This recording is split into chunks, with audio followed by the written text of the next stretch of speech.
കുറച്ച് ദിവസം മുന്നേ ഇട്ട ക്ലീനിങ് വീഡിയോസൊക്കെ നിങ്ങൾക്ക് ഇഷ്ടപ്പെട്ടു എന്ന് അറിഞ്ഞതിൽ ഒത്തിരി സന്തോഷമുണ്ട് കേട്ടോ. അപ്പം ഞാനിതേ നാട്ടിൽ പോയി തിരിച്ച് വന്നപ്പോൾ കുറച്ചധികം തന്നെ പണി കിട്ടിയിട്ടുണ്ടായിരുന്നേ. നമ്മൾ വീട്ടിൽ നിന്ന് മാറി നിൽക്കുകയെന്ന് പറഞ്ഞു കഴിഞ്ഞാൽ തന്നെ അറിയില്ലേ എന്തൊക്കെ പ്രശ്നങ്ങളാണ് പിറകെ വരുന്നത് എന്ന്. അപ്പോൾ ഏറ്റവും കൂടുതൽ പരിഭവങ്ങളും പിണക്കങ്ങളും ഉണ്ടായിരുന്ന ഒരാളിവളാണ്. ഇവൾക്കാണ് ഭയങ്കര സങ്കടം. പെങ്കിമോൾ ഭയങ്കര സങ്കടത്തിലായിരുന്നു.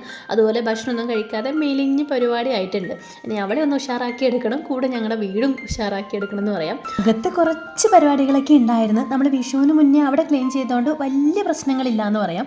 എന്നാൽ പുറത്ത് നേരെ മറിച്ചാണ്. ഇതുപോലെ മെറ്റലിട്ട ബാക്ക് സൈഡൊക്കെ നിറച്ചും പുല്ല് പിടിച്ചിട്ടുണ്ട്. ചെറിയ ചെറിയ പുല്ലൊക്കെ കിളുത്ത് വന്നിട്ടുണ്ട്. നമ്മൾ ഡെയിലിയോ അല്ല 2 ദിവസം കൂടുമ്പോൾ ആ ഇറുക്കിലി ചുലി വെച്ചൊന്ന് അടിച്ചു വരുവാണെങ്കിൽ ഈ ഒരു സാധനം ഇങ്ങനെ കിളുത്ത് വരത്തേ ഇല്ല കേട്ടോ. പിന്നെ ഇടയ്ക്ക് 2 മഴയൊക്കെ കിട്ടിയിട്ടുണ്ടായിരുന്നു. അതുകൊണ്ടാണ് ഇത്ര അധികം മുളച്ച് വന്നതെന്ന് തോന്നുന്നു. ഇത് മുളക്കുന്ന കണ്ടിട്ട് ഞാൻ കുറച്ച് ചെണ്ടുമല്ലിയുടെ വിത്തൊക്കെ പാകിയിട്ടുണ്ടായിരുന്നു, അതെങ്കിലും മുളക്കട്ടെ എന്ന് വിചാരിച്ചിട്ട്. പക്ഷെ അത് മുളച്ചില്ല കേട്ടോ. പുല്ല് കണ്ടമാനം മുളച്ചിട്ടുണ്ട്.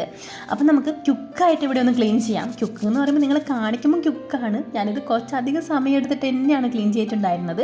ആദ്യം കുറച്ച് വലിയ പുല്ലുകളൊക്കെ ഒന്ന് പറിച്ച് കളഞ്ഞിട്ടുണ്ട്. അതിനുശേഷം നമ്മുടെ ഈ ഒരു ഇറുകിലിച്ചൂല് വെച്ചിട്ട് നല്ലതുപോലെ അടിച്ചു കൊടുത്തു കഴിഞ്ഞാൽ കുറേയൊക്കെ അങ്ങ് മാറും കേട്ടോ. അപ്പോൾ ഒന്ന് ഫാസ്റ്റായിട്ട് ഈ ഒരു ഏരിയ ബാക്ക് സൈഡ്, അതായത് നമ്മുടെ മതിലിൻ്റെ ആ ബാക്ക് സൈഡ് 4 പോർഷൻ ഉണ്ട്. ആ പോർഷനാണ് ഇങ്ങനെ ക്ലീൻ ചെയ്യാനുള്ളത്. അതുപോലെ തന്നെ നമ്മുടെ ഈ ഒരു ഗാർഡനിങ് ഏരിയയിൽ കുറച്ച് ഗ്രാസ് ഒക്കെ നട്ടിട്ടുണ്ടായിരുന്നില്ലേ. ഇതിൻ്റെ നടുന്ന വീഡിയോ, അത് മെയിൻറ്റെയിൻ ചെയ്യുന്ന വീഡിയോ ഒക്കെ ഞാൻ മുന്നേ ഇട്ടിട്ടുണ്ട്. അതിവിടെ ഐക്കാർട്ടിൽ കൊടുത്തേക്കാവേ. നിങ്ങൾക്ക് കാണുമെങ്കിൽ ജസ്റ്റ് ഒന്ന് കണ്ടു നോക്കൂ. പുല്ലൊക്കെ നമുക്ക് പെട്ടെന്ന് മുളപ്പിച്ചെടുക്കാം ചെറിയ ബഡ്ജറ്റിൽ തന്നെ. അപ്പോൾ ഇത് ഈ ഒരു ഏരിയയിലില്ലേ കുറച്ചധികം തന്നെ വേസ്റ്റൊക്കെ വന്ന് വീണിട്ടുണ്ട്. പിന്നെ കരിയിലകളും അങ്ങനെ പുല്ലൊക്കെ കുറച്ചധികം മുളച്ചിട്ടുണ്ട്. അപ്പോൾ അതൊക്കെ നമുക്കൊന്ന് ക്ലീൻ ചെയ്തെടുക്കാം.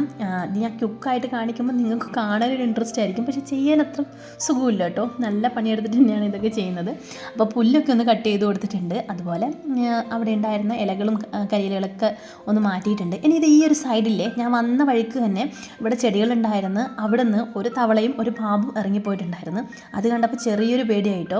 അതുകൊണ്ട് തന്നെ ആ ഒരു സൈഡ് ഞാൻ ഫുള്ള് മണ്ണങ്ങ് ഫില്ല് ചെയ്തിട്ട് അവിടെ ഈ ചട്ടിയിൽ ഞാൻ കുറേ നട്ടുപിടിപ്പിച്ച ചെടികളൊക്കെ മാറ്റി വെച്ചിട്ടുണ്ടായിരുന്നേ. അപ്പോൾ അതവിടെ കൊണ്ടുപോയി വെക്കാമെന്ന് വിചാരിച്ചു. നമ്മൾ പാമ്പിനെയും തവളേനെയൊക്കെ പേടിക്കേണ്ട ഒരു സമയമാണല്ലോ ഇത്. പിന്നെ ഇടയ്ക്കിടയ്ക്ക് ചെറിയ മഴയൊക്കെ കിട്ടുന്നത് കൊണ്ട് തന്നെ അവിടെയൊക്കെ ഒരു നനവുണ്ട്. അതുകൊണ്ട് ഈ തണുപ്പിനൊക്കെ എന്തായാലും ഈ സാധനങ്ങൾ വന്നിരിക്കാനുള്ള ചാൻസ് ഉണ്ട്. ഇവിടുന്ന് ഇറങ്ങിപ്പോയത് ചേരപ്പാമ്പായിരുന്നു കേട്ടോ. വല്ല വിഷമുള്ള പാമ്പൊന്നും അല്ല, എന്നാലും അത് കണ്ടപ്പോൾ ചെറിയൊരു പേടി. പിള്ളേരൊക്കെ കളിക്കുകയും അങ്ങനെ ഓടിക്കളിക്കുകയൊക്കെ ചെയ്യുന്ന സ്ഥലമാണല്ലോ. ഇനി ഇത് നമ്മുടെ ഈ ഒരു പുല്ല് വെച്ച സ്ഥലമില്ലേ, ഈ ഗ്രാസ് മുഴുവൻ ഉണങ്ങിപ്പോയിട്ടുണ്ടായിരുന്നേ. അതിപ്പോൾ മഴയൊക്കെ പെയ്തപ്പം മെല്ലെ മെല്ലെ കിളുത്ത് വന്നിട്ടുണ്ട്. ഇനി ഇത് ഇവിടെ ഒരു ചെറിയൊരു ടേബിൾ ഉണ്ടായിരുന്നു. ആ ടേബിളൊക്കെ ഒന്ന് കഴുകി വൃത്തിയാക്കാമെന്ന് വിചാരിച്ചു. മഴ പെയ്തിട്ടും അതുപോലെ ചെളിയൊക്കെ പറ്റിയിട്ട് അകക്കൂടെ അലങ്കോലമായിട്ടുണ്ടായിരുന്നു. 2 ചെയറും ഉണ്ടായിരുന്നു കേട്ടോ. 2 പഴയ ചെയറാണ്. അത് ഞാൻ അവിടെ കൊണ്ടുപോയി ഇട്ടതേ ഉള്ളൂ. അപ്പോൾ മഴയൊക്കെ ഇത് ആ കൂടി ദ്രവിച്ചിട്ടുണ്ട്. എന്തായാലും ഇരിക്കാനൊക്കെ പറ്റും കേട്ടോ. അപ്പോൾ അതൊക്കെ ഒന്ന് സെറ്റ് ചെയ്ത് വെച്ചിട്ടുണ്ട്. വെള്ളമൊക്കെ അടിച്ച് കഴുകി വൃത്തിയാക്കുന്നുണ്ട്. അപ്പം നമ്മളില്ലെങ്കിൽ ഈ ഒരു സ്ഥലമൊക്കെ കൂടെ കാട് കയറിയിട്ടുണ്ടാവും എന്ന് എനിക്കറിയാം. എന്തായാലും എല്ലാ പ്രാവശ്യം നാട്ടിൽ നിന്ന് വന്നു കഴിഞ്ഞാലും ഈ പുല്ലിൻ്റെ കാര്യമൊക്കെ ഭയങ്കര ശോകമാണ്. അവിടെ ഒരു ചെടിയൊക്കെ വെച്ച് നമുക്കൊരു കാണുമ്പം ഒരു മനസ്സിനൊരു കുളിർമയുള്ള രീതിയിലാക്കി എടുത്തിട്ടുണ്ട്. ഇതൊരു നല്ലൊരു ഗാർഡനാക്കി എടുക്കണം എന്നായിരുന്നു എൻ്റെ ആഗ്രഹം. പക്ഷേ വിചാരിച്ച പോലെ ഒന്നും നടന്നില്ല. ഭാവിയിൽ നമുക്ക് പതുക്കെ സെറ്റാക്കി എടുക്കാമല്ലോ ChatGPT ചോദിച്ചിട്ട്.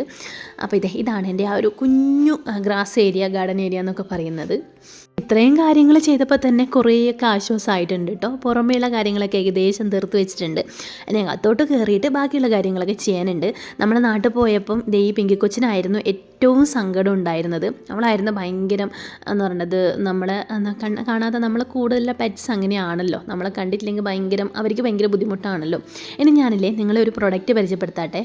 ഇതില്ലേ ആയുർ ഗാന്ധി ആംല സോപ്പാണ്. ഇതെന്നാ സംഭവം വെച്ച് കഴിഞ്ഞാൽ നമ്മുടെ മുഖത്ത് ഈ ഒരു ചൂടുകാലത്ത് ഉണ്ടാകുന്ന മുഖത്തൊക്കെ ഉണ്ടാകുന്ന ഒരു കുഞ്ഞു കുരുവില്ലേ, അതൊക്കെ മാറാനും പിന്നെ നമുക്കൊരു കൂളിംഗ് എഫക്റ്റ് തരാനൊക്കെ ആയിട്ടുള്ള നല്ലൊരു സോപ്പാണ്. ഇതൊരു കെമിക്കൽ ഫ്രീ സോപ്പാണ്.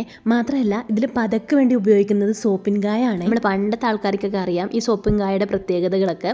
അപ്പോൾ അതാണ് കേട്ടോ ഉപയോഗിച്ചേക്കുന്നത്. അതുകൊണ്ട് തന്നെ ഭയങ്കര നാച്ചുറലാണ്. നമുക്ക് അലർജിയുള്ള ആൾക്കാർക്കൊക്കെ നല്ലതുപോലെ ഉപയോഗിക്കാൻ പറ്റുന്ന ഒരു ഐറ്റമാണ് കേട്ടോ. അപ്പോൾ നിങ്ങൾക്ക് വാങ്ങിക്കണമെങ്കിലില്ലേ ആമസോണിൽ അവൈലബിൾ ആണ്. അല്ലെങ്കിൽ ഞാനിത് താഴെ ഒരു നമ്പർ കൊടുക്കാം, അതിൽ ജസ്റ്റ് ഒന്ന് കോൺടാക്ട് ചെയ്താൽ മതി. നമ്മുടെ ഇന്നത്തെ വീഡിയോ കൂട്ടുകാർക്ക് ഇഷ്ടപ്പെട്ടു എന്ന് കരുതുന്നു. ഇഷ്ടപ്പെട്ടു കഴിഞ്ഞാൽ നമ്മുടെ ചാനലൊന്ന് സബ്സ്ക്രൈബ് ചെയ്ത് സപ്പോർട്ട് ചെയ്യാൻ മറക്കല്ലേ. അപ്പോൾ പുതിയൊരു വീഡിയോയുമായി വീണ്ടും കാണാം. Thanks for watching.